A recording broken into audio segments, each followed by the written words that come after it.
स्वप्नमयी। लेखक विष्णु प्रभाकर। प्रश्न उत्तर 7। अलका ने उन 15 दिनों में कौन कौन से पागलपन किए? अलका द्वारा किए गए पागलपन निम्नलिखित है। तपस्वियों की सी पोशाक पहनना, माथे पर चंदन लगाना, बालों, हाथों, पैरों, कंठ, वक्ष पर फूलों का आभूषण, वक्ष अर्थात छाती या चेस्ट, पत्थर की मूर्ति की तरह सांस रोककर स्तब्ध हो जाना, हिंद महासागर की तरंगों की तरह उद्वेलित होना, खुद शकुंतला बनना और लेखक को दुष्यंत बनाना, सूर्योदय और सूर्यास्त के समय विवेकानंद चट्टान पर जाना, चट्टान पर बैठकर लेखक के साथ प्रेम और विरह का खेल खेलना। शकुंतला के पालक पिता कौन थे? शकुंतला के पालक पिता कण्व ऋषि थे। सूर्योदय और सूर्यास्त के समय प्रकृति महासागर के वक्ष पर किस चीज का प्रदर्शन करती? सूर्योदय और सूर्यास्त के समय प्रकृति महासागर के वक्ष पर सुरभ्य अर्थात सुगंधित चित्रकारी का प्रदर्शन करती। लेखक ने किसके समान अपने आप को अलका के हाथों में सौंप दिया? लेखक ने अपने आप को उस थके हुए मनुष्य के समान अलका के हाथों में सौंप दिया जो अपने को समुद्र की तरंगों की करुणा पर छोड़ देता है। उन 15 दिनों में लेखक ने अलका के साथ क्या महसूस किया? उन 15 दिनों में लेखक ने अलका के साथ सुख ही सुख को अपने चारों ओर तरंगित होते महसूस किया, लेकिन लेखक में उसे भोगने की अंतर प्रेरणा मौजूद नहीं थी। अलका को ऐसा क्यों लगता था कि लेखक उससे पति सा व्यवहार नहीं करते हैं? अलका को ऐसा इसलिए लगता था कि लेखक उससे पति सा व्यवहार नहीं करते हैं क्योंकि वो उससे उसकी किसी भी परेशान करने वाले व्यवहार पर भी कुछ नहीं कहते। वो उसे डांटते भी नहीं थे। लेखक के अनुसार प्राचीन समय में कन्या को किस तरह और क्यों मार दिया जाता था? लेखक के अनुसार प्राचीन समय में कन्या को प्रसूति में ही गला घोंटकर मार दिया जाता था। इसका कारण था कि लोग किसी को दामाद बनाना अपना अपमान समझते थे। उस काल में कन्या हरण को लेकर जो युद्ध होते थे, उसकी विशाल हिंसा से बचने के लिए उन्होंने कन्या को मारने की अल्प हिंसा स्वीकार कर ली थी। अल्प मतलब छोटी। लेखक कन्या को मारना क्या समझते थे? लेखक कन्या को मारना फूहड़पन और समस्या से भागने वाले वर्ताव की तरह समझते थे। लेखक की माँ का व्यवहार अलका के प्रति रूखा रूखा सा क्यों रहने लगा? लेखक की माँ का व्यवहार अलका के प्रति रूखा रूखा सा रहने लगा क्योंकि अलका वर्णशंकर थी। अलका स्वच्छंद विचारों की बेपरवाह इंसान थी, जबकि अलका की माँ संस्कारों के गुलाम और पुरानी मानसिकता की थी। अलका कन्या संतान चाहती थी, पर पुराने ख्यालात के होने के कारण लेखक की माँ को कन्या से नफरत थी और वो सोचती थी कि अलका के माध्यम से उनके घर में एक कन्या आने वाली है। अलका कुछ हटकर अजीबोगरीब चीजें करती थी जो लेखक की माँ को पागलपन लगता था।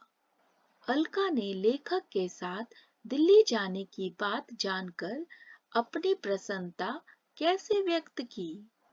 अलका लेखक के साथ दिल्ली जाने की बात जानकर अपनी प्रसन्नता व्यक्त करने के लिए हंस पड़ी। फिर खुशी से ताली पीटने लगी। फिर उस यात्रा के लिए उसने अच्छा खासा भाषण दे दिया। स्वप्नमयी। लेखक विष्णु प्रभाकर। प्रश्नोत्तर 8। लेखक को अलका के कविता लिखने की रुचि के बारे में कब और कैसे पता चला? लेखक को अलका के कविता लिखने की रुचि के बारे में शादी के 2 साल बाद तब पता चला जब लेखक के दिल्ली रवाना होने के 4 दिन पहले अलका अपने द्वारा लिखी कविता को लेखक को दिखाने के लिए आई। अलका कब से कविता लिखा करती थी? अलका विद्यार्थी जीवन से कविता लिखा करती थी। अलका द्वारा लिखे गए गीत की क्या विशेषता थी? अलका द्वारा लिखा गया गीत बहुत प्यारा था।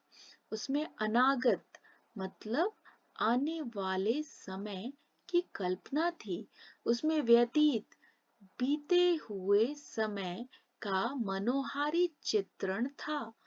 पर प्रणय यानी मिलन की उसमें बिल्कुल भी चर्चा नहीं थी।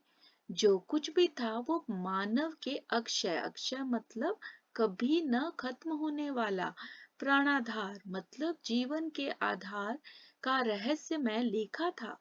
लेकिन वो इतना मधुर था कि लेखक उल्लास से भर गया। अलका ने किस उद्देश्य से वो गीत लिखा था?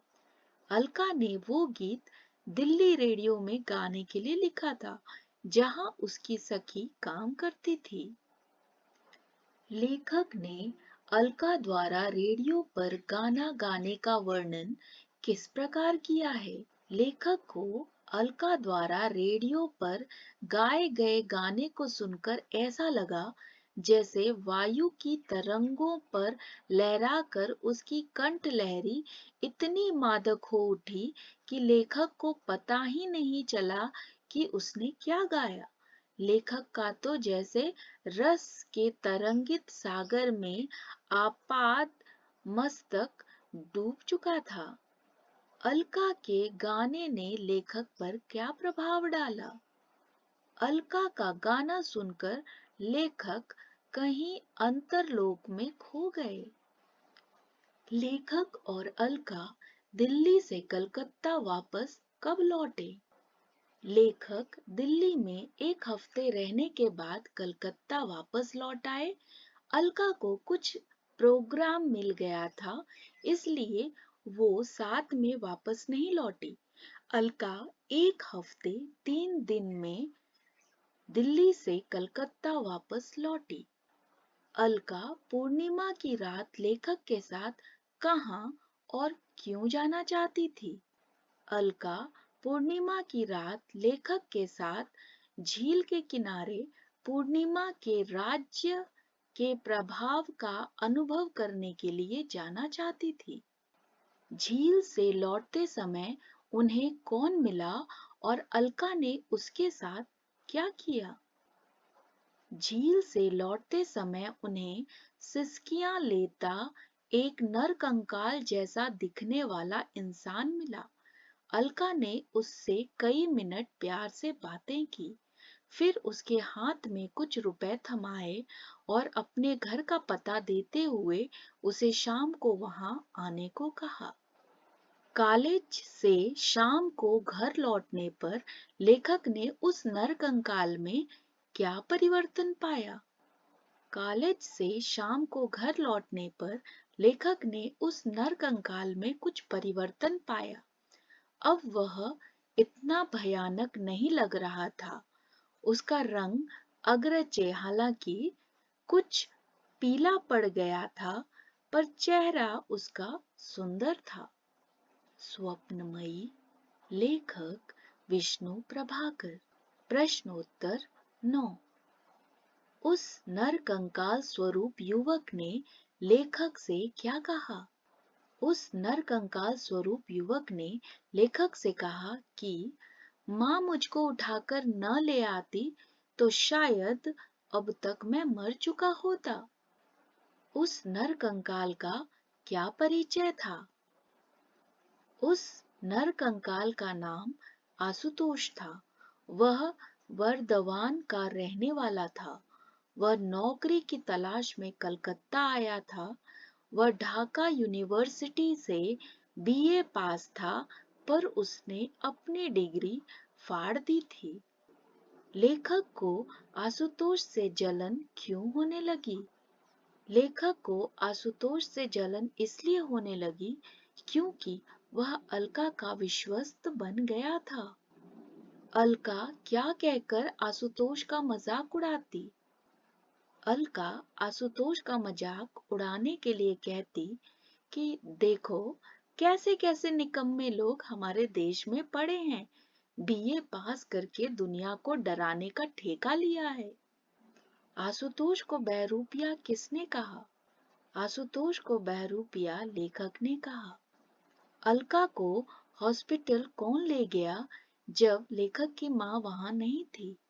अलका को हॉस्पिटल आशुतोष ले गया और वहां उसकी देखभाल की। कन्या रूपी संतान को देखकर अलका ने क्या प्रतिक्रिया दी? कन्या रूपी संतान को अलका ने अच्छे से देखा परखा और प्रतिक्रिया में मुस्कुराई। अलका की कन्या के रूप को किस प्रकार वर्णित किया गया है? कन्या दिखने में ऐसी लग रही थी मानो सौंदर्य स्वयं बाल रूप में अवतरित हो गया हो। वह परम सुंदरी थी। उसके नुकीले नैन नीले थे। उसके सुनहरी केश उसके माथे पर बिखर आए थे। उसका वर्ण रक्तिम गौर था। ये सब अलका की कल्पना की सफलता का प्रमाण था। कन्या को देखकर जब लेखक अलका से मिलने गए तो उसने क्या प्रतिक्रिया दी? लेखक का उस पर क्या कहना था? कन्या को देखकर जब लेखक अलका से मिलने गए तो उसने अपने आंखों में गर्व भरकर लेखक को कहा, देखा? लेखक ने उसे कहा कि तुम सचमुच निर्मात्री हो और विधाता तुमसे ईर्ष्या करता होगा। अलका कितने दिन अस्पताल में रही? घर पहुंचकर उसने कैसे लोगों को चकित कर दिया? अलका 3 दिनों तक अस्पताल में रही।